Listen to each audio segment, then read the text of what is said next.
Washington, September 2025. Questions over the United States' latest naval strike in the Caribbean continue to dominate attention, with officials offering few concrete details, but underscoring the administration's resolve against international cartels. During an informal exchange with reporters while traveling, senior officials fielded pressing inquiries about the Venezuela-linked operation announced earlier by President Donald Trump. The president had described it as a lethal strike, and speculation quickly mounted about the target and casualties. When asked to clarify, one official acknowledged that the president made the announcement and said it was a lethal strike. I think the Pentagon will have more details and other things to offer you here in the next few hours, hopefully. Pressed on whether the vessel in question was indeed carrying, the same official replied cautiously, saying further specifics would have to come from the Department of Defense.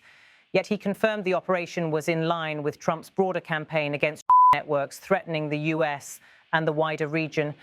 Suffice it to say that the president is going to be on offense against cartels and trafficking in the United States.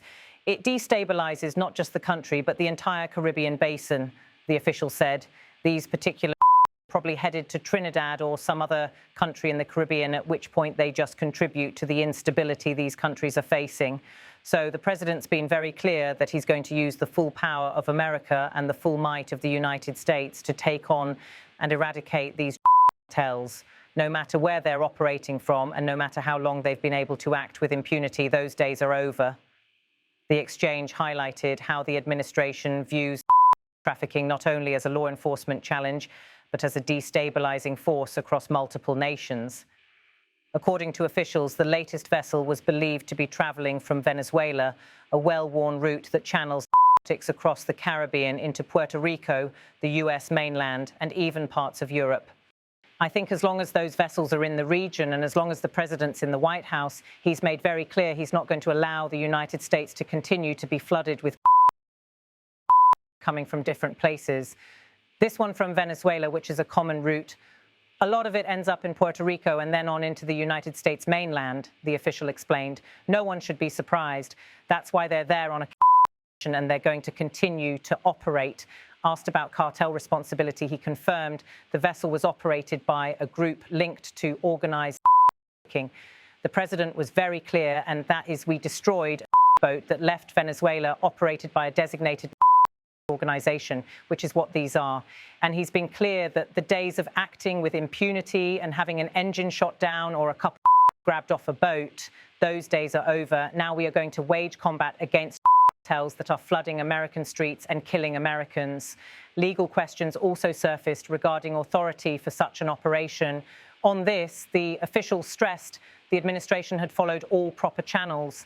Suffice it to say that all of those steps were taken in advance. The president has designated these as which is what they are. When you flood American streets with drugs, you are America, and that's going to end. Ultimately, the defense was rooted in a broader framing of Trump's priorities as commander-in-chief. The president's top obligation is to secure the national interest and the national security of our people. I know of no president that means that more than this one, our president now, President Trump. With that, the conversation ended as officials boarded their flight, signaling that fuller details, including casualty numbers and cartel identification, would soon come from the Pentagon.